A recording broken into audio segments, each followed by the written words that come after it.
Okay, so let's start now. Okay, good evening everyone. ये मैं wish करना तुम लोगों को भूल गया था बहुत देर पहले. ठीक ठीक ठीक, कोई दिक्कत नहीं, मैं समझ गया तुम लोगों ने विश कर दिया मेरे को. ठीक है, तो अभी हम लोग डिस्कशन करने वाले हैं फाइल हैंडलिंग टॉपिक के ऊपर. ठीक है, एक एक क्विक रिवीजन है तो बहुत फास्ट पेस में चलूंगा, फिर से रिपीट कर देना भाई मैं इस बात को.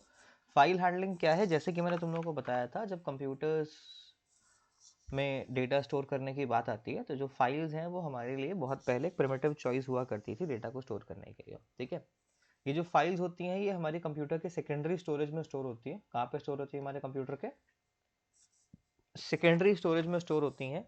इनका जो लाइक नेचर है वो कैसा है कि ये भाई बहुत लंबी ड्यूरेशन तक का स्टोर रह सकती हैं मेमोरी में, एंड ये अपने आप डिलीट नहीं होती हैं.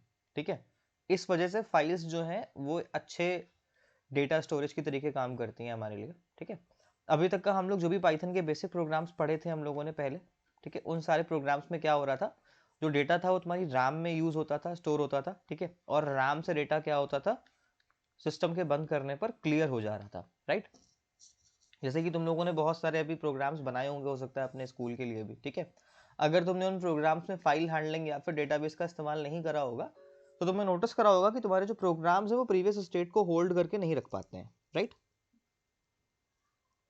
जैसे कि मान लो तुमने एक बना दिया होटल मैनेजमेंट सिस्टम. ठीक है, अब तुमने होटल मैनेजमेंट सिस्टम में विदाउट यूजिंग डेटाबेस तुमने एक कस्टमर की एंट्री करी. ठीक है, एंड लेट्स अज्यूम तुम्हारा सिस्टम तुमने शट डाउन करके वापस से रीस्टार्ट कराया, तुमने सिंपली पाइथन की आइडियली को बंद करके वापस से खोला. Now when again you will open that same hotel management system that you have made using Python, you will find out कि वो जो डेटा वहां पर स्टोर्ड था वो अब वहां से गायब हो चुका है. राइट, ऐसा हुआ है कभी किसी के साथ? ठीक है, this do generally happens because जो हम लोग वेरिएबल्स इस्तेमाल कर रहे हैं डेटा को स्टोर करने के लिए, वो वेरिएबल्स जो है वो आपके कंप्यूटर की टेम्परेरी मेमोरी में जाकर के स्टोर हो रहे हैं, यानी कंप्यूटर की रैम में स्टोर हो रहे हैं. ठीक है, एंड ये जो रैम है ये टेम्परेरी नेचर की है, तो जैसे ही तुम अपने सिस्टम को बंद करोगे तो ये डेटा क्या हो जाएगा, वाइप आउट हो जाएगा. ठीक है, तो इस इशू से बचने के लिए और वो इंपॉर्टेंट डेटा जो हमारे लिए आगे इस्तेमाल में आ सकता है, ठीक है, उसको स्टोर करने के लिए हमारे पास दो अप्रोचेस हैं. एक है हमारे पास फाइल हैंडलिंग की और एक है हमारे पास डेटाबेसेस की. We have two approaches. Okay, one is of using file handling, other one is of using databases. ठीक है, अब जो फाइल हैंडलिंग है वो डेटाबेसेस से पहले आप हमारे पास अप्रोच आ गई थी, तो ये पुरानी अप्रोच है, ये उसी का एक न्यूअर वर्जन है डेटाबेसेस वाला. ठीक है,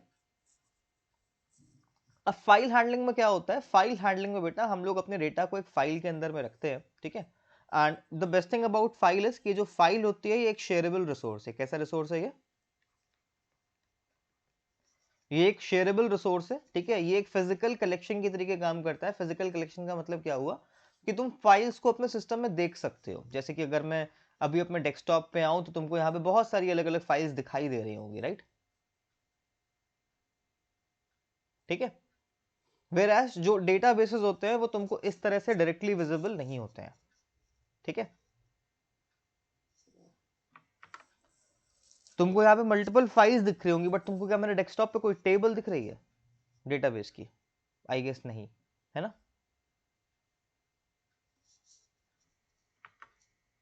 ठीक है, तो ये जो फाइल्स हैं क्या है, शेयरेबल रिसोर्सेज हैं, आपको डायरेक्टली विजिबल होते हैं. आप इन फाइल्स के साथ में डायरेक्ट इंटरेक्शन कर सकते हो, मतलब तुम फाइल को डायरेक्टली ओपन करके भी उनमें काम कर सकते हो. ठीक है, इसीलिए जो फाइल्स हैं वो ज्यादा यूजर फ्रेंडली हो जाती हैं. इवन दो वो यूजर्स या वो पर्संस जिनको कंप्यूटर के बारे में ज्यादा नॉलेज नहीं है वो भी फाइल्स के साथ में बड़ी ही आसानी के साथ काम कर सकते हैं.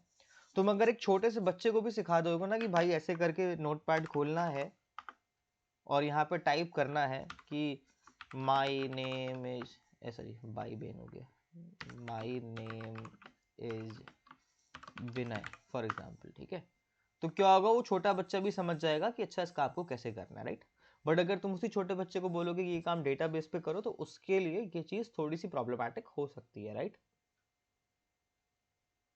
ठीक है, तो कंपैरेटिवली फाइल्स के साथ में काम करना बिगिनर्स के लिए इजी होता है. ठीक है, इनका ऑपरेशन क्या है, ज्यादा आसान है इन कंपेयर टू डेटाबेस. इसीलिए हमारे लिए प्राइमरी चॉइस थी इनिशियल लेवल पे फाइल्स का इस्तेमाल करना डेटा स्टोरेज यूनिट की तरह. ठीक है, अब हम लोग इन्हीं फाइल्स को पाइथन की मदद से भी क्रिएट कर सकते हैं। पाइथन की मदद से क्यों क्रिएट कर रहे हैं? हो सकता है जो तुम्हारा यूजर एप्लीकेशन इस्तेमाल कर रहा हो, तुम उस एप्लीकेशन के डेटा को एक फाइल में रखना चाहते हो, या फिर तुम कोई एक ऐसा प्रोग्राम बनाना चाहते हो जो किसी फाइल से डेटा को रीड कर पाए। ठीक है, तो इन सारे ही सिनेरियोज में हम लोगों को फाइल हैंडलिंग की जरूरत पड़ती है। जैसे कि मान लो एक ऑथर था और उस ऑथर ने क्या करा, बहुत ध्यान से सुनना तुम लोग, ठीक है। एक ऑथर था और उस ऑथर ने क्या करा, उस ऑथर ने एक चैप्टर लिखा एक बुक का, ठीक है। जब उसने बुक का चैप्टर लिख करके पब्लिशर को दिया, तो पब्लिशर ने उससे बोला कि भाई ये बता दो मेरे को काउंट करके कि तुम्हारे इस पूरे चैप्टर में कितने नंबर ऑफ वर्ड्स हैं। मेरी बात समझ रहे हो तुम लोग? ठीक है। So what that person can do, वो पर्सन अगर चाहे तो एमएस वर्ड के वर्ड काउंट फीचर का इस्तेमाल कर सकता है, राइट? ऐसा कुछ कर सकता है वो बंदा? Yes, no, anything? चलो, व्हाट इफ मैं इस क्वेश्चन को थोड़ा सा मॉडिफाई कर दूं, मैं बोल दूं कि जो पब्लिशर है वो उससे ये पूछ ले कि भाई मेरे को ये देख के बता दे कि तूने अपनी इस पूरी बुक में ए, एन और दी आर्टिकल्स कितनी बार इस्तेमाल करे हैं। तो क्या ये काम एमएस वर्ड कर सकता है डायरेक्टली? ठीक है। अब एमएस वर्ड तुम्हारे लिए सारे वर्ड्स तो काउंट कर सकता था, सारे कैरेक्टर्स तो काउंट कर सकता था, बट जब हम लोग स्पेसिफिक चीजों की बात कर रहे थे तो वहां पर वो सूटेबल नहीं था, राइट? ऐसे सिनेरियोज में या तो तुमको इस टास्क को मैनुअली करना पड़ेगा, या फिर तुम इस टास्क को फाइल हैंडलिंग की मदद से कर सकते हो। कैसे कर सकते हो फाइल हैंडलिंग की मदद से? Easy process. तुम क्या करोगे, फाइल को रीड कराओगे पाइथन के थ्रू, एंड देन पाइथन से बोलोगे कि भाई ये काम करो मेरे लिए। तुम एक लॉजिक लिखोगे अपना पाइथन का, एंड देन पाइथन लॉजिक और that piece of code will read these 3 words in your file. Okay, so is this okay to all?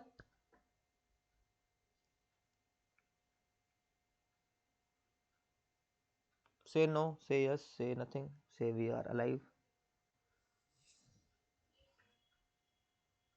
चलो, great, great to know this thing. हाँ बेटा, सवानी पूछो। अच्छा, तुम्हारा हैंड रेज नहीं था क्या? अच्छा, नहीं, मेरे फोन में नोटिफिकेशन आया सुहानी हैज रेज्ड द हैंड। वो कुछ दिमाग खराब है उसका, छोड़ देते हैं उसको हम लोग। सक्षम का अभी आया कि सक्षम दीक्षित लेफ्ट। भाई मैंने जस्ट अभी अभी ज्वाइन करा है। चलो, उसका दिमाग खराब है, क्लियर हो गया मेरे को आज। बहरहाल वापस आते हैं हम लोग, ठीक है। तो देखो, हमारे सिलेबस में 3 टाइप्स की फाइल्स हैं बेटा, हमारे सिलेबस में 3 टाइप्स की फाइल्स हैं। हमारे सिलेबस में पहली फाइल टाइप है टेक्स्ट फाइल, दूसरी फाइल टाइप है सीएसवी फाइल, एंड तीसरी फाइल टाइप है बाइनरी फाइल, ठीक है। तो मैं तुमको एक फटाफट से तीनों का क्विक रिव्यू दे देता हूं, उसके बाद हम लोग बढ़ते हैं अपने कंसेप्ट की तरफ और छोटे छोटे प्रोग्राम्स बनाते हैं, ठीक है। देखो, ये जो टेक्स्ट फाइल्स हैं, ये नॉर्मल नोटपैड फाइल्स हैं। क्या है ये? नॉर्मल नोटपैड फाइल्स हैं, पहला पॉइंट। दूसरा, फाइल्स ये नॉर्मल टेक्स्ट कैरी करती हैं। क्या कैरी करती हैं? ठीक है, नॉर्मल से मतलब हो गया जो भी तुमने कुछ भी अगड़म बगड़म टाइप करा, that normal text it will carry, okay. whereas if we talk about a CSV file, CSV file is a representation of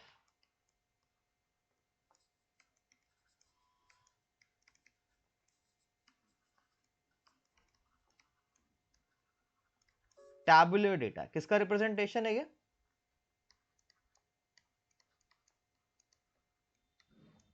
या फिर स्प्रेडशीट्स का।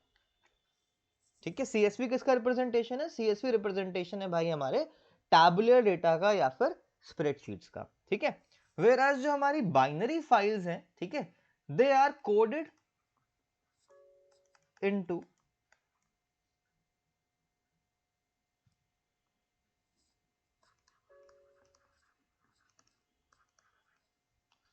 ठीक है, machine like code, okay, they are coded into machine like code, and they are system files. What are these things? System files होती हैं, ठीक है। मैंने क्या लिखा है मैं तुमको बता देता हूँ। हमारे सिलेबस में 3 टाइप की फाइल्स हैं, text file, CSV file and binary file. वो सारी फाइल्स जो हम लोग नॉर्मली नोटपैड पे टाइप करके क्रिएट कर सकते हैं या जिसमें हम लोगों ने नॉर्मल टेक्स्ट लिखा है, वो सारी की सारी फाइल्स आती हैं टेक्स्ट फाइल की कैटेगरी में, ठीक है। उसके अलावा नंबर 2 में आती है सीएसवी फाइल। सीएसवी फाइल क्या है भाई? सीएसवी फाइल का डेटा एक टेबल के स्ट्रक्चर को रिप्रेजेंट कर रहा होता है, ठीक है। तो ये जो सीएसवी फाइल होगा ना, इसमें कहीं ना कहीं से तुम्हें रो एंड कॉलम का एक रिप्रेजेंटेशन देखने को मिल रहा होगा। किसका तुमको रिप्रेजेंटेशन देखने को मिल रहा होगा भाई? एक रो एंड कॉलम वाले डेटा का, ठीक है। Whereas if we talk about binary file, binary किस में लिखी होती है? बाइनरी फाइल एक मशीन लाइक कोड में लिखी होती है। अब मशीन लाइक का मतलब क्या हुआ कि ये किसके लिए बनी होगी? कंप्यूटर के लिए बनी होगी, जिससे कंप्यूटर कुछ ना कुछ समझ रहा होगा, ठीक है। एंड जनरली बाइनरी फाइल्स क्या होती हैं? सिस्टम फाइल्स होती हैं। क्या होती हैं बाइनरी फाइल्स बेटा? जनरल केसेस में सिस्टम फाइल्स होती हैं, ठीक है। मैं तुमको एक सिंपल एग्जांपल देता हूं। मान लो तुमने एक शॉर्टकट बनाया जिसके डबल टैप पे तुम कुछ कमांड्स एग्जीक्यूट करना चाहते थे, ठीक है। तुम एक प्रोग्रामर हो। तुम लोगों ने देखा है मार्केट में पैच कोड्स आते हैं कुछ सॉफ्टवेयर को क्रैक करने के लिए। कभी किसी ने देखे हैं ऐसे कुछ पैच कोड जो सॉफ्टवेयर को क्रैक करने के लिए आते हैं?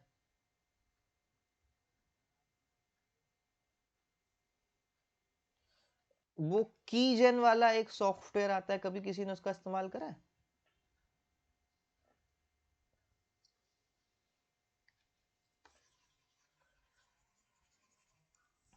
कोई बात नहीं, तुम लोग छोटे बच्चे हो।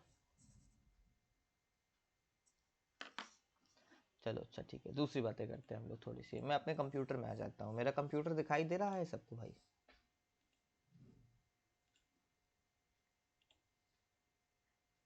मैं आ गया भाई साहब सी ड्राइव में। कहाँ पे आ गया मैं? ठीक है। अब देखो सी ड्राइव में ना बहुत सारे फोल्डर्स बने हुए हैं, ठीक है। मैं कुछ भी डिलीट नहीं करूंगा, एडवांस बता देता हूँ आप लोगों को। इतनी चीज़ें क्यों है मेरे सिस्टम पे, पता नहीं। मैं आ गया प्रोग्राम फाइल्स के अंदर और मैं यहाँ पर आ गया, मान लेता हूँ कुछ देर के लिए। कहाँ पे आ जाऊँ? माइक्रोसॉफ्ट वाले अंकल पे आ गया, खाली पड़ा हुआ है ये। यहाँ पे आ गया, मैं आ गया ना।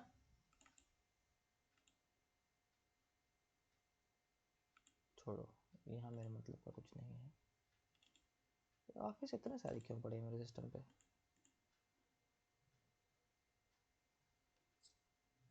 हाँ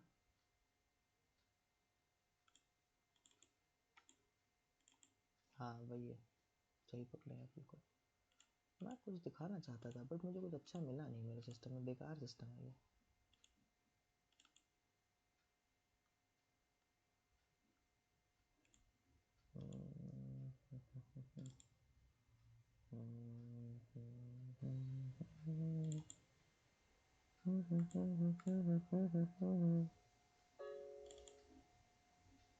अच्छा देखो, मैं पाइथन वाले फोल्डर में हूँ, ठीक है। मैं कुछ ट्राई करने वाला हूँ। मैं यहाँ पे रैंडमली किसी भी जगह पे आ गया, मान लेते हैं मैं आ गया स्क्रिप्ट्स के अंदर में, और ये तुम्हें फाइल्स कुछ दिख रही होंगी पड़ी हुई, राइट। मैं इसमें से किसी भी एक पर राइट क्लिक करता हूँ और ओपन विद करता हूँ इसको मोर ऑप्शंस पर जाकर के। ये भाई शेयर नहीं करना, क्या कर रहे हो? मैं इसको करता हूँ राइट क्लिक और मैं इसको करता हूँ शो मोर ऑप्शंस। कहाँ चला गया? और मैं इसको, क्या यार, ओपन विद कोड कर देता हूँ, ठीक है। ठीक है, जैसे ही मैंने ये करा इसने क्या बोल दिया मेरे को? पढ़ो जरा, कोई मैसेज क्या लिख करके आ रहा है डिस्प्ले पे?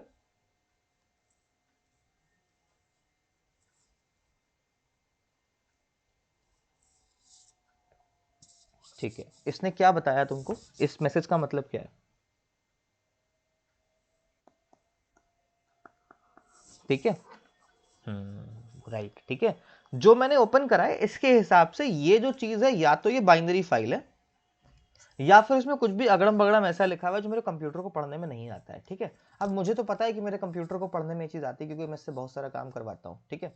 और ये एक टाइप की बाइनरी फाइल है। कैसी फाइल है ये? एक टाइप की, ठीक है। It is a type of binary file, okay. अगर मैं इस फाइल को डबल क्लिक करके ऐसे खोलने की कोशिश करूंगा ना, तो देखो कुछ ऐसे लोडिंग वोडिंग दिख रही है तुमको होते हुए माउस के ऊपर? और देखो एक कमांड, एक विंडो टाइप की खुल गई कुछ ऐसे पाइथन की आइडियली, इसमें कुछ लिख करके आया, वो बंद हो गया, फिर कमांड प्रॉम्प्ट खुला, फिर वो बंद हो गया, साथ में मेरा एंटीवायरस भी खुल गया चिल्लाते हुए,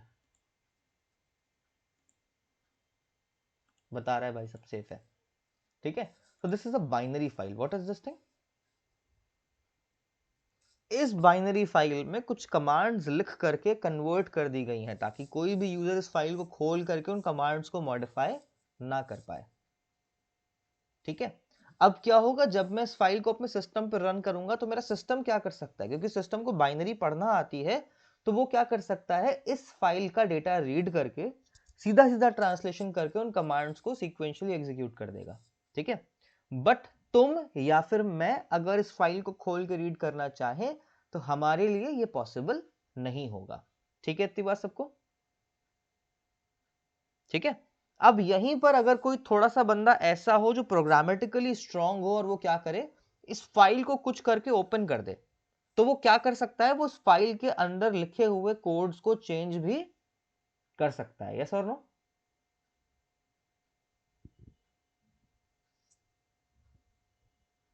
ठीक है, ठीक है, तो जनरली ये जो बाइनरी फाइल्स होती है किसके लिए बनी होती है, सिस्टम के लिए बनी होती है, प्रोग्रामर्स ने बनाई होती है। पहली बात, सबसे इंटरेस्टिंग चीज इन बाइनरी फाइल्स के बारे में ये है कि जिस लैंग्वेज से इनको क्रिएट करा गया होगा उसी लैंग्वेज से ही इनको डिकोड भी करा जा सकता है। ठीक है, तो क्या तुम्हें पता है कि पाइथन वालों ने इस फाइल को किस लैंग्वेज से बनाया होगा?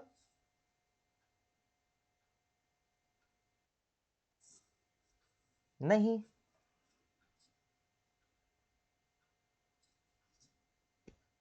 ठीक है, पाइथन अपने आप में इंटरनली बहुत सारी लैंग्वेजेस के कॉम्बिनेशन को इस्तेमाल करती है, तो ये फाइल जो है वो उन्हीं मल्टीपल लैंग्वेजेस के कॉम्बिनेशन से मिलके बनी है बेटा। ठीक है, तो जब तक का तुम्हें करेक्ट कॉम्बिनेशन ऑफ लैंग्वेज नहीं पता चलेगा तुम इसको खोल नहीं पाओगे, और पाइथन सिक्योरिटी के पॉइंट ऑफ व्यू से तुमको बताएगा ही नहीं कभी भी कि किससे बना हुआ है। ठीक है, इतना बात समझ में नहीं आया जिसको जिसको वो मुझसे पूछ सकता है यहाँ पे। चलो हम लोग एक छोटा सा एग्जाम्पल भी लेते हैं। ठीक है, एक हमारी क्लास में बिटिया है सुहानी। ठीक है, सुहानी, सुहानी को आती है पाइथन। ठीक, तो सुहानी ने एक बाइनरी फाइल बनाई जिसका उसने नाम रख दिया abc.bat। ठीक है, ठीक सुहानी। अब सुहानी की एक बेस्ट फ्रेंड है, सुहानी अपनी किसी बेस्ट फ्रेंड का नाम बताओ भाई। ठीक, विंध्या। नहीं, विंध्या के अलावा बताओ यार, विंध्या को तो पाइथन आती है ना, तो मैं विंध्या को इसमें इंक्लूड नहीं कर सकता। नित्या, वो भी तो क्लास में ही है। हाँ, तो उसके अलावा बताओ, उसको भी तो पाइथन आती है। उन्नति क्लास में नहीं है, ठीक है। मुझे किसी ऐसे बच्चे का नाम चाहिए था जिसको पाइथन ना आती हो, और तुम लोगों के सामने भाई प्रूफ है, सुहानी ने उन्नति का नाम लिया है। मान लेते हैं उन्नति दीदी को आती थी जावा। ठीक है, और उन्नति दीदी ने क्या करा, एक जावा से फाइल बनाई, उसका नाम रखा उसने xyz.bat। ठीक है, उन्नति ने कौन सी लैंग्वेज का यूज करा है, जावा का। सुहानी ने कौन सी लैंग्वेज का यूज करा है, पाइथन का। ठीक है, अब हमारे बीच में एक बालक है जिसका नाम है प्रकर्ष। क्या नाम है उस बालक का नाम, प्रकर्ष। ठीक है, प्रकर्ष एक दिन स्कूल गया और उसने स्कूल में देखा डेस्कटॉप पे दो फाइलें पड़ी थी, abc.bat, xyz.bat। प्रकर्ष, डेस्कटॉप पे देख के तुम मुझे बता सकते हो कि ये फाइलें इन लोगों ने कौन सी लैंग्वेज से बनाई थी? नहीं बता सकते हो। ठीक है, और अगर तुम मुझे ये देख के नहीं बता सकते हो तो क्या तुम इन फाइल्स को डायरेक्टली डिकोड कर सकते हो अब? ठीक है, अब मान लेते हैं प्रकाश बेचारा भोला भाला इंसान, इसको आती थी दुनिया की सबसे अच्छी लैंग्वेज में से एक C++। इस भाई साहब ने उठाई C++ से इस वाली फाइल को डिकोड करने की कोशिश करी। तुम्हारे हिसाब से आप सभी लोग सोच के बताओ, क्या इसको एक्यूरेट रिजल्ट मिलेगा रिटर्न में? ठीक है, फिर भाई साहब ने डिकोड इसको करने की कोशिश करी, इसने कहा क्या फालतू चीजें लिखी हैं, डिलीट मारो दोनों फाइलें। ठीक है। अभी मान लो हम लोगों के पास आए अथर्व भैया, अथर्व भैया ने देखा, अथर्व भैया ने क्या करा, पहली वाली फाइल को भी पाइथन से खोला, दूसरी वाली फाइल को भी पाइथन से खोला, पहली वाली खुल गई, दूसरी वाली नहीं खुली, ठीक है। बट जब तुम डिकोड करोगे तब तुमको एग्जैक्ट लैंग्वेज का पता होना जरूरी है, ठीक है। प्रकाश बच्चा म्यूट कर लो खुद को, ठीक है। बट जब तुम इस फाइल को अपने सिस्टम पे डायरेक्टली एग्जीक्यूट करते हो, अगर उसके अंदर कोई ऐसी कमांड्स लिखी हुई हैं जो एग्जीक्यूटेबल हैं और अगर तुम डायरेक्टली उनको चलाते हो, तो उस केस में डिकोड करने की जरूरत नहीं होती है, क्योंकि जो तुम्हारा ऑपरेटिंग सिस्टम है वो इतना स्मार्ट है कि वो अपने आप इस काम को कर लेता है, ठीक है। तो ये बताओ तुम लोगों को बाइनरी फाइल का एक्चुअल यूजेस समझ में आया कि कब हो रहा है, कहां पे हो रहा है, क्या हो रहा है? हाँ बेटा पूछो।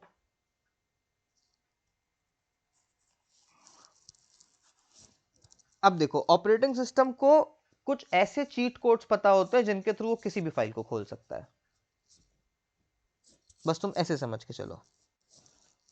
अब उसको पता होता है ना कि उसके अंदर हम लोगों की जितनी भी फाइल्स हम लोग क्रिएट करते हैं, उन फाइल्स के अंदर एक फाइल सिग्नेचर होता है, ठीक है। वो जो फाइल सिग्नेचर होता है वो सिर्फ और सिर्फ ओएस ही रीड कर पाता है बेटा। तो ओएस क्या करता है? हाँ, है बेटा। हाँ, ठीक है। तो वो जो फाइल सिग्नेचर होता है वो सिर्फ ओएस रीड कर पाता है और ओएस उसके अकॉर्डिंग इन चीजों को मैनुअली मैनेज करता है, ठीक है। तो वो हम लोग नहीं करते, ठीक। सुहानी पूछो बेटिया, पूरी बात शुरू से लेके। हम्म, ठीक ठीक ठीक ठीक ठीक ठीक ठीक ठीक ठीक ठीक ठीक ठीक। तो मैंने ये बताया कि जब तुम इनमें से कोई भी फाइल उठा करके डायरेक्टली एग्जीक्यूट करोगी तो क्या होगा, तुम्हारा जो ऑपरेटिंग सिस्टम है वो क्या करेगा, इन फाइल्स को अपने आप डिकोड कर देगा, इसको लैंग्वेज जानने की जरूरत नहीं पड़ती है, ठीक है। जैसे जब अथर्व डिकोड करने जा रहा था या प्रकाश डिकोड करने जा रहा था, तो इन लोगों के लिए लैंग्वेज मैटर कर रही थी ना, कि कौन सी प्रोग्रामिंग लैंग्वेज पे बनाया गया है फाइल को।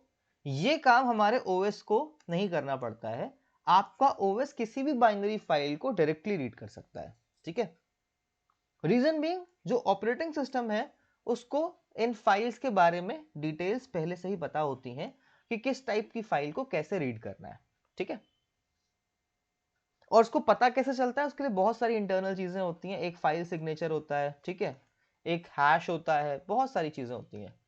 तो वो उन मल्टीपल चीजों के थ्रू डिटरमाइन करता है कि कौन सी फाइल को किस तरह से रीड करना है, ओके।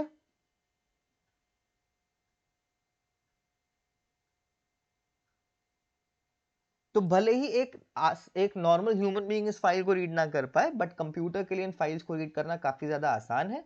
और ऑब्वियसली सोचो, जिस डेवलपर ने इस कोड को लिखा होगा उसके लिए अपने कोड को इस तरह से स्टोर करने से क्या हो रहा है, सिक्योरिटी भी मेंटेन वो बेचारा कर पा रहा है, ठीक है। अब मान लो तुम इस फाइल को खोलो और तुम्हें कोड रिवील हो जाए, तो तुम क्या करोगे, तुम नेक्स्ट डे कॉपी बना लोगे पाइथन की खुद से, है ना, ठीक है।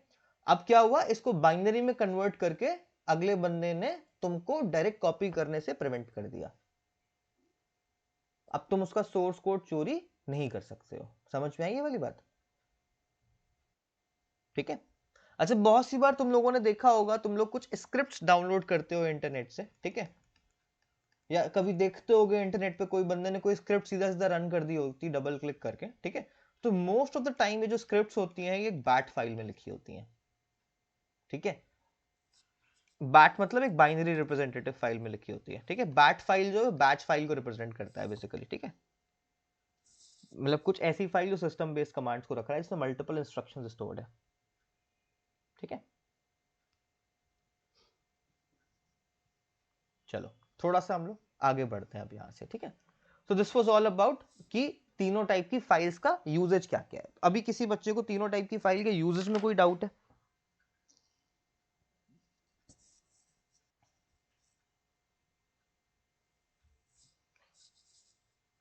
बिल्कुल बिल्कुल, मैंने बताया कि जो टेक्स्ट फाइल है वो नॉर्मल नोटपैड पे लिखी जाती है और उसको तुम नॉर्मल नोटपैड पे खोल के पढ़ सकते हो, ये नॉर्मल टेक्स्ट कैरी करती है। जो सीएसवी फाइल है उसमें टैबुलर डेटा रखा जाता है जो कि स्प्रेडशीट के फॉर्म को रिप्रेजेंट कर रहा होता है, और उस डेटा में रो एंड कॉलम्स होती हैं, ठीक है बेटे। फिर मैंने बताया जो बाइनरी फाइल है वो मशीन के लिए बनी होती है, मशीन लाइक कोड के फॉर्म में होती है। जनरली ये फाइल सिस्टम फाइल्स होती है जिनमें सिस्टम की कुछ कमांड या कुछ डेटा रखा होता है। ओके, ठीक है। एक तुम लोगों को मैं यहाँ पे इंटरेस्टिंग चीज और बता देता हूँ। जो हमारा विंडोज 7 था, विंडोज 7 तक का में एक फाइल आती थी, उस फाइल का नाम था सैम। क्या नाम था उस फाइल का?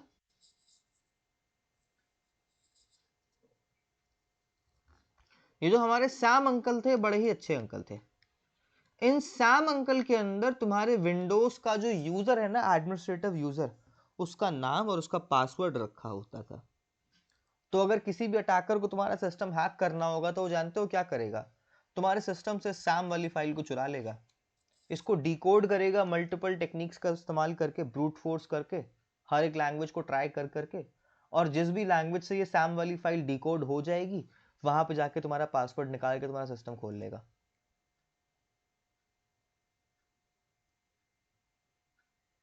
हाँ, जब तक का तुमको नहीं पता है कैसे डिकोड करना है।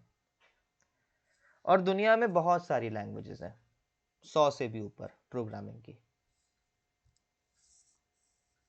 ठीक है, चलो अभी हम लोग बढ़ते हैं थोड़ा सा अगली चीज की तरफ। अब हम लोग बात करेंगे कि तुम इन 3 फाइल टाइप्स के साथ में काम कैसे करते हो। ठीक है, तो मैं तुम लोगों को यहीं आगे बता देता हूं, इसी में ही देखो। Text file, CSV file and binary file. सबसे पहले मैं तुमको टेक्स्ट फाइल के बारे में बताता हूं, ध्यान से सब लोग सुनते चलना, आसान आसान चीजें हैं। टेक्स्ट फाइल में रीड एंड राइट कैसे करते हैं हम लोग इसको पढ़ेंगे। सबसे पहले मैं तुमको बताऊंगा रीड के बारे में, एंड रीड से पहले मैं तुमको बताऊंगा फाइल ऑब्जेक्ट के बारे में। किसके बारे में तुमको बताऊंगा मैं? ठीक है, ये चीज है फाइल ऑब्जेक्ट। अब फाइल ऑब्जेक्ट क्या है? किसी भी फाइल के साथ में काम करने से पहले बेटा आपको फाइल को ओपन करना पड़ता है, एंड फाइल को ओपन करने के लिए आप इस्तेमाल करते हो ओपन फंक्शन का। किसका इस्तेमाल करते हो बेटा आप? Open function. ठीक है, जैसे ही ओपन फंक्शन से फाइल ओपन हो जाती है, फाइल ओपन होने के बाद हमें प्रोवाइड करती है एक ऑब्जेक्ट जिसको हम लोग बोलते हैं फाइल ऑब्जेक्ट। ठीक है, फाइल ओपन होने के बाद क्या करती है? हम लोगों को एक ऑब्जेक्ट प्रोवाइड करती है जिसको बोला जाता है फाइल ऑब्जेक्ट। और ये जो फाइल ऑब्जेक्ट है इसकी मदद से तुम अपनी फाइल में सारे ऑपरेशंस कर सकते हो।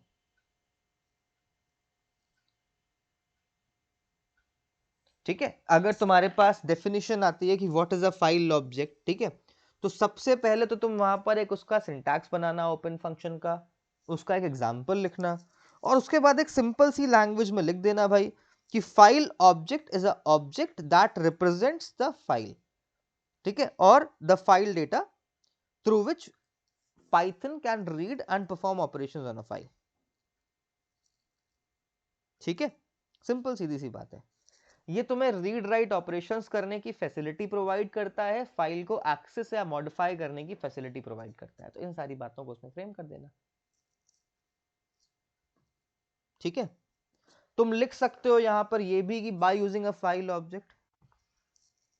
ठीक ठीक बेटा, मैं बता देता हूं। ठीक है, फाइल ऑब्जेक्ट क्या करता है मैं पूरी बात तुमको स्टार्टिंग से बता देता हूं। ठीक है, फाइल ऑब्जेक्ट क्या है भाई? फाइल ऑब्जेक्ट एक स्पेशल ऑब्जेक्ट है जिसके थ्रू तुम फाइल के साथ में सारे ऑपरेशंस परफॉर्म कर सकते हो।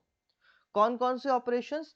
डेटा को रीड करने का ऑपरेशन, डेटा को राइट करने का ऑपरेशन, डेटा को मॉडिफाई करने का ऑपरेशन।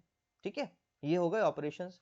अगली चीज हमारी आएगी, जो हमारा फाइल ऑब्जेक्ट है, ये फाइल के बारे में इंफॉर्मेशन कैरी करता है कि किसी फाइल को किस तरह से एक्सेस करेगा पाइथन। ठीक है,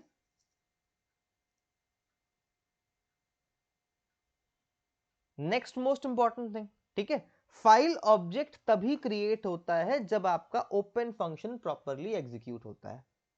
ठीक है, तो जब तुम्हारा ओपन फंक्शन प्रॉपरली एग्जीक्यूट होगा तो वो रिटर्न में तुमको एक फाइल ऑब्जेक्ट प्रोवाइड करेगा। अभी क्लियर था सबको ये वाली बात? चलो, अगर हुआ तो अच्छी बात है, नहीं हुआ तो बता दो, मैं फिर से बता दूंगा एक बार, नहीं तो।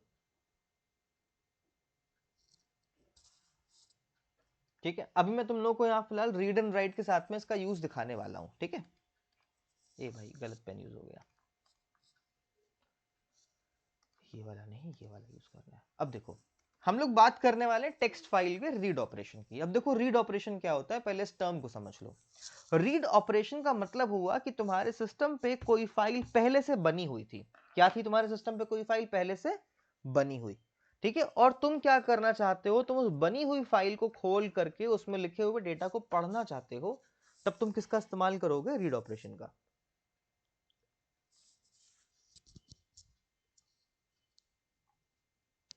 ठीक है सबको इतना?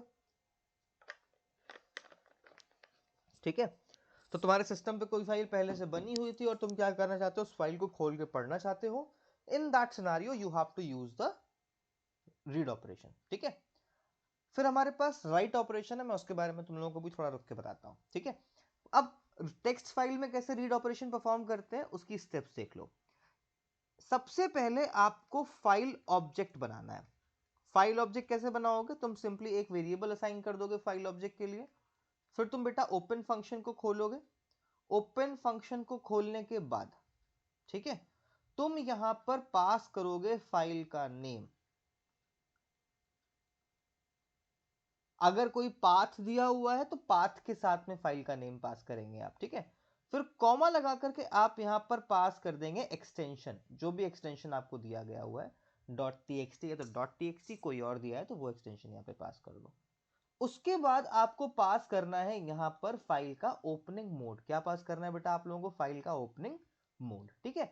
हमारे पास कुल 6 टाइप के ओपनिंग मोड्स हैं। मैं तुम लोगों को सारे ओपनिंग मोड्स यहां पर लिख के बता देता हूं। हमारे पास ओपनिंग मोड R है, W है, A है, देन R प्लस है, W प्लस है एंड A प्लस है। जब तुम्हें फाइल को सिर्फ रीड करना है तुम R प्लस का इस्तेमाल करोगे। जब तुम्हें फाइल को सिर्फ राइट करना है तुम बेटा W प्लस का इस्तेमाल करोगे, ठीक है। जो W प्लस है वो क्या करता है? फाइल को क्रिएट भी कर देता है। क्या करता है? ये फाइल को क्रिएट भी कर देता है, ठीक है। R प्लस मोड में कंपल्शन आता है। कंपल्शन ये आता है कि R प्लस मोड आप तभी इस्तेमाल कर सकते हो जब इस नाम की फाइल आपके सिस्टम में पहले से एग्जिस्ट कर रही हो, ठीक है। हाँ पूछो बेटा।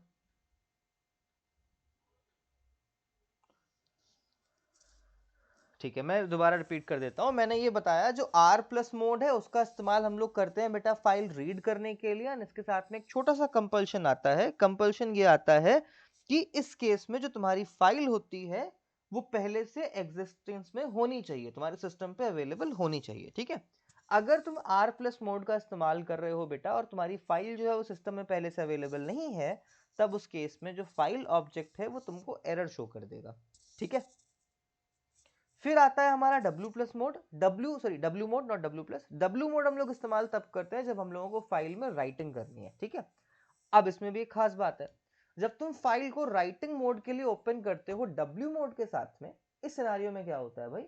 अगर तुम्हारी फाइल सिस्टम में पहले से अवेलेबल नहीं है तो पाइथन क्या करेगा? उस फाइल को क्रिएट कर देगा, फ्रेश क्रिएट कर देगा तुम्हारे लिए, ठीक है। एंड इन केस अगर तुम्हारे सिस्टम में फाइल पहले से अवेलेबल थी तो उस केस में क्या करेगा पाइथन? उस फाइल का सारा डेटा जो है बेटा वो उठा करके रिमूव कर देगा एंड तुमको फ्रेशली प्रोवाइड कर देगा वही same file for writing purpose. बात समझ में आई इतनी?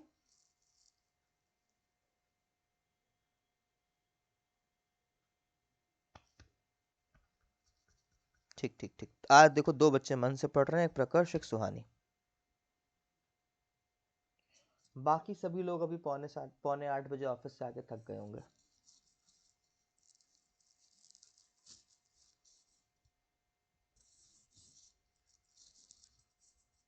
देखो आगे नेक्स्ट है हमारे पास A stands for append mode. A कौन सा मोड है? अपेंड, ठीक है। अपेंड का मतलब क्या हुआ भाई, अब इसको समझना। जब तुम W मोड का इस्तेमाल कर रहे थे, ये क्या कर रहा था? तुम्हारी फाइल में रखे हुए सारे के सारे डेटा को उड़ा देता था, हटा देता था वहां से, राइट, ट्रंकेट कर देता था, ठीक है। इन केस अगर तुम नहीं चाहते हो कि सारा का सारा डेटा रिमूव हो तो तुम वहां पर इस्तेमाल करोगे ए मोड का, दैट इज अपेंड मोड का। अपेंड मोड भी राइट मोड की तरीके ही काम करता है। मतलब अगर तुम्हारी फाइल पहले से एग्जिस्टेंस में नहीं होगी तो ये फाइल क्रिएट कर देगा और डेटा इरेज नहीं करेगा उसमें से, अगर फाइल एग्जिस्टेंस में होगी तो, ठीक है। और ये क्या करेगा? पुराने डेटा के बाद नए डेटा को तुम्हारी सेम फाइल में लास्ट में ऐड करना चालू कर देगा, ठीक है। इसके बाद हमारे पास 3 स्पेशल मोड्स भी आते हैं। हाँ बेटा पूछो सवानी।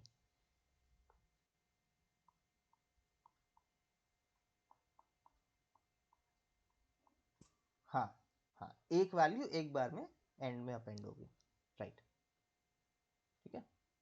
बाकी ये डिपेंड करता है तुम वहां पे राइट लाइन का यूज कर रहे हो या फिर राइट लाइंस का यूज कर रहे हो। ठीक है, अगर तुम राइट लाइन का यूज करोगी तो एक करेगा, लाइंस का यूज करोगे तो एक एक करके मल्टीपल वैल्यूज को स्टोर करेगा। ठीक है भाई, इसके बाद हमारे पास आते हैं 3 special functions, R plus, W plus and A plus. हाँ बेटा पूछो अतर।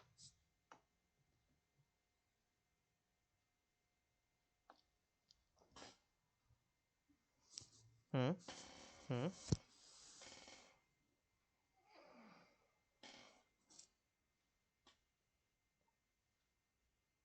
हम्म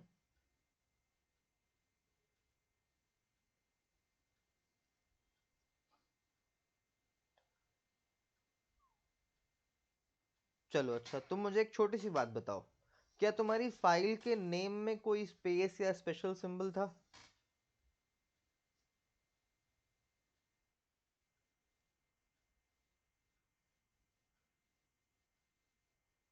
बीच में डॉट था?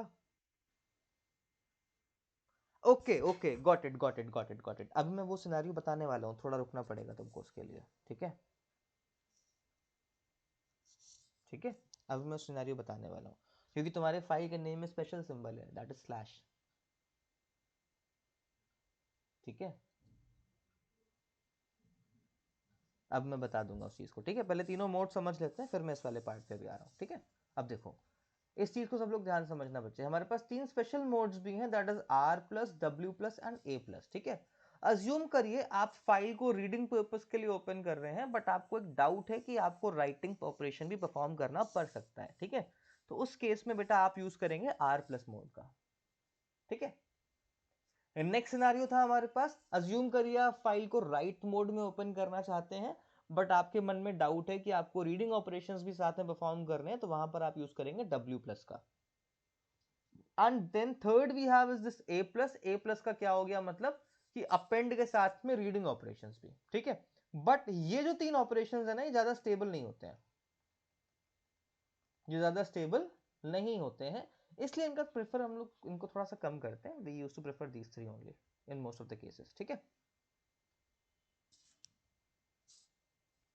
ठीक है भाई लोग। तो अभी मेरे को एक सवाल का जवाब दो, तुम्हें फाइल किस मोड में ओपन करनी है? यहां पर रीड मोड में, आर। ठीक है, तुम इस आर कोड को यहाँ पे सिंगल कोट्स में पास करोगे लाइक दिस। ठीक है, then and only then it will work. Now let's talk about a very important scenario जो मेरे से अभी अथर ने पुट करा। लेट्स अज्यूम तुम्हारे पास कोई फाइल कुछ इस तरह से रखी थी, लेट्स अज्यूम डी ड्राइव में एबीसी नाम का फोल्डर है, एंड फिर एक फाइल है t.txt फॉर एग्जांपल। ठीक है, अगर तुम सोचोगे कि तुम इस फाइल के नाम को एज इट इज पास कर दो यहाँ पर और वो फाइल खुल जाए, तो देखो क्या होता है। मैं तुमको आइडियली में ये चीज शो करना चाहूंगा, मैं अपने सिस्टम की आइडियली खोल लेता हूँ। दिख रही है सबको आइडियली? अरे भाई ये गलत फाइल क्यों खोल दी मैंने? नहीं तुम बंद हो जाओ। अरे यार, हो गया नाटक। अरे कुछ नहीं।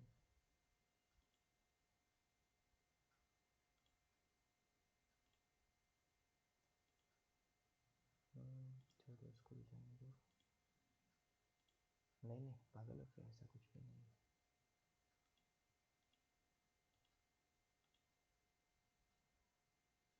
हाँ, वो बाइनरी फाइल ही नहीं बटिया, बिल्कुल। ठीक है,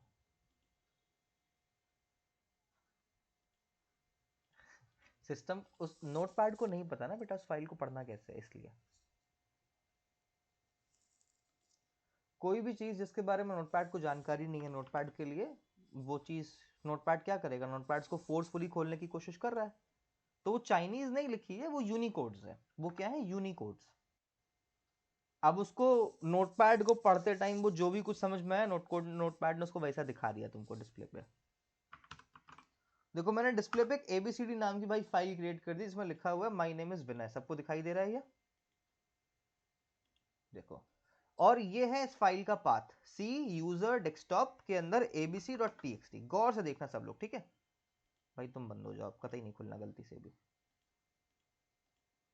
पूरा ही बंद हो जाओ, ऐसा करो, तुम भी बंद हो जाओ। मैंने गलती से एक गलत फाइल खोल दी जो मुझे नहीं खोलनी थी, वो मैंने किसी और के लिए बना के रखी थी,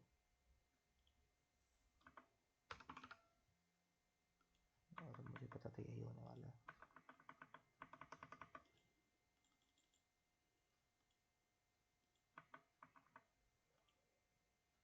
कभी आप लोग गलती से मिस्टेक करते हैं?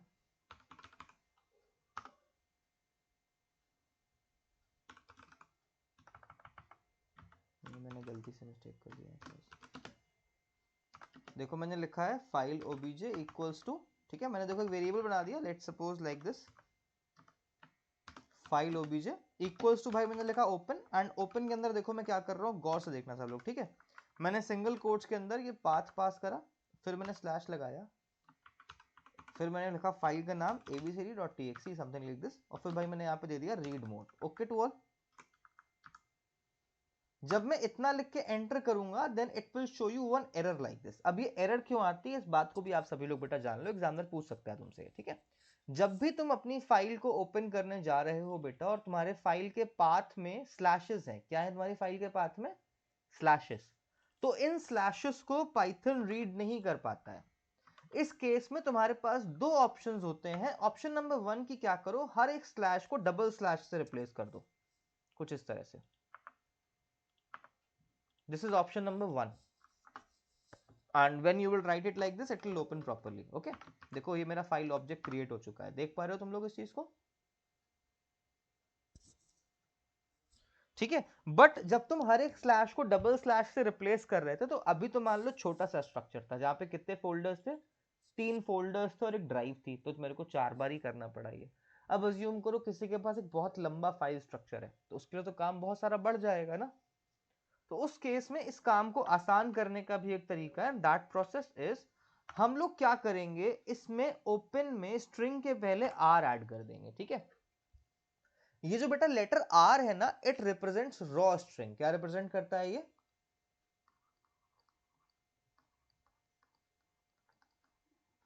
ठीक है, ये रिप्रेजेंट करता है रॉ स्ट्रिंग को, और ये पाइथन को बता देगा कि भाई ये जो भी पाथ आ रहा है ये रॉ फॉर्म में आ रहा है, इसको एज इट इज ही रीड करना, ठीक है। यहां पे स्लैशेस को इग्नोर मत करना, स्लैशेस के लेके कोई भी कंफ्यूजन क्रिएट मत करना, इसको एज इट इज रीड कर लेना, ठीक है। तो जब आप इसको रॉ स्ट्रिंग की तरीके रीड करवाते हो, तो उस केस में ये क्या करता है, इसको आराम से रीड कर लेता है। देखो जब मैं ऐसे लिख करके एंटर करूंगा तो इसने आराम से रीड कर लिया, एंड देखो आप लोग मेरा जो फाइल ऑब्जेक्ट है बेटा यहाँ पे वो क्रिएट भी हो गया, देख पा रहे हो उस चीज को। अच्छा कोई मुझे बता पाएगा कि ये स्लैश दिक्कत क्यों करते होंगे? इसके पीछे एक रीजन है बहुत इंपॉर्टेंट सा।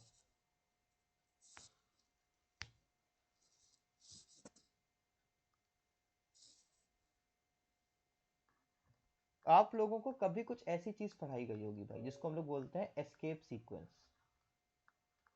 एस्केप सीक्वेंसेस क्या होते हैं, अगर आप में से किसी ने पढ़ा हो, तो हम लोग स्ट्रिंग के बीच में स्लैश एन लिख सकते हैं या स्लैश टी लिख सकते हैं, कुछ इस तरह से, याद है किसी को ऐसा कुछ?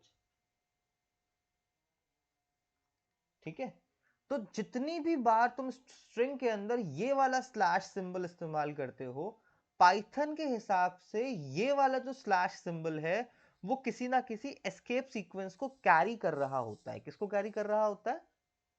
एस्केप सीक्वेंस को, ठीक है। और जब उसने ये मान लिया कि ये कोई एस्केप सीक्वेंस है, तो क्या हुआ, उसने इस स्लैश यू, इस स्लैश आर, इस स्लैश डी और स्लैश ए, इन सबको एक एस्केप सीक्वेंस की तरह समझना चालू कर दिया, ठीक है। देखो मैं तुमको कुछ करके दिखाता हूं। मैं क्या कर रहा हूं, मैं सिंपल सी देखो इस लाइन को कॉपी कर रहा हूं यहां से, और मैं यहां पे इसको नॉर्मली पेस्ट कर दे रहा हूं, एंड देखो इसने मेरे को एक एरर दे दी। देखो इसको नॉर्मली भी प्रिंट मुझे नहीं करने दे रहा है, अगर इसको मैं प्रिंट के अंदर डाल दूंगा ना तो भी ये एरर देगा। क्योंकि इसमें कुछ ऐसी चीजें जो दिक्कत वाली हैं इसके लिए। अब देखो मैं काम करता हूँ, मैं प्रिंट के अंदर डालता हूँ इसको और मैं इसमें कुछ चीजें हटा देता हूँ, तो देखो ये कुछ उल्टा सीधा भी प्रिंट कर सकता है। मैंने इतना लिखा, अभी भी देखो यहाँ पे एरर है, देख रहे हो तुम लोग इस चीज को? देखते चलना भाई,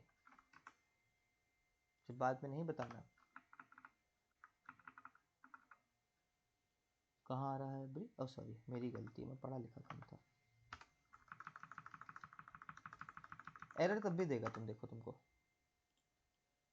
क्योंकि उसको अंदर जो चीज मिल रही है उसी को नहीं समझ पा रहा है कि भाई तुम कहना क्या चाहते हो। अब देखो मैं इसको हटा देता हूँ, सिर्फ देखो मैंने /r लिखा है, तो इसने क्या करा,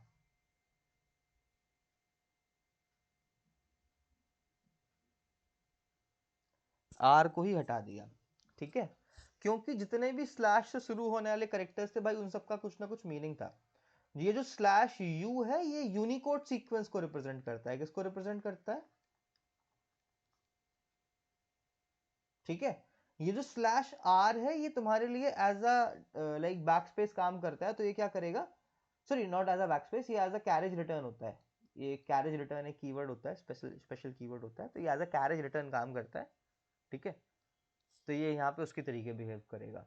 ये जो /a है ये पहले सिस्टम्स में साउंड प्रोड्यूस करने के लिए यूज होता था। जब /a हम लोग लगाते थे कहीं पे तो वहाँ पे बीप का साउंड आता था।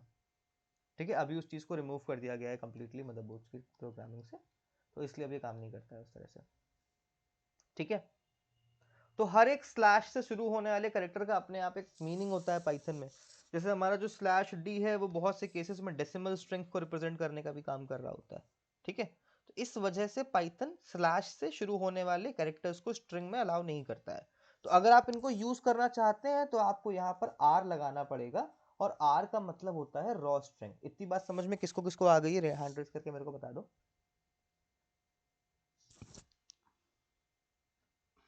ठीक है, ये सारी चीजें जो है इसको तुम लोग अपने दिमाग में रखना बेटा। ये सारी चीजें एग्जाम के पॉइंट ऑफ व्यू से और इन जनरल नॉलेज के लिए भी, मतलब कंप्यूटर साइंस की जनरल नॉलेज, ठीक है, देश दुनिया की जनरल नॉलेज नहीं, इन चीजों के लिए भी जरूरी है।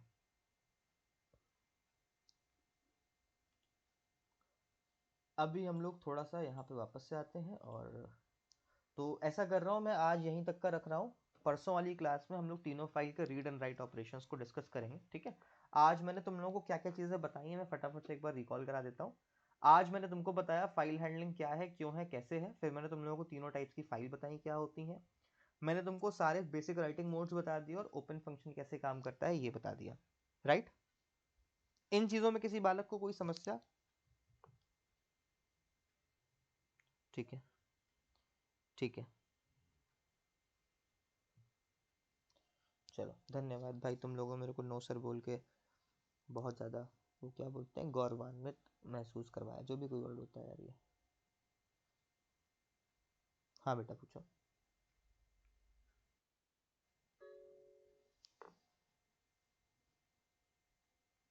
हाँ हाँ हाँ हाँ हाँ हाँ हाँ हाँ हाँ हाँ।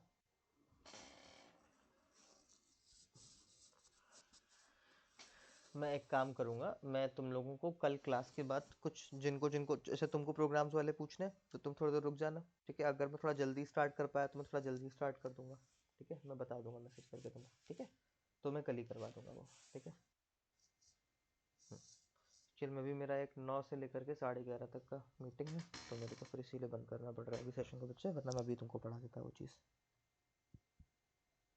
ठीक है, हाँ बेटा पूछो, बाकी लोग नित्यान विंध्या पूछना चाहते हो कुछ तुम लोग बेटा? ओके ओके ओके, ठीक है। अच्छा मुझे एक और बात बता दो, like will it be okay अगर हम लोग इस तरह से फिलहाल कुछ दिनों के लिए 246 में क्लासेस कर लें?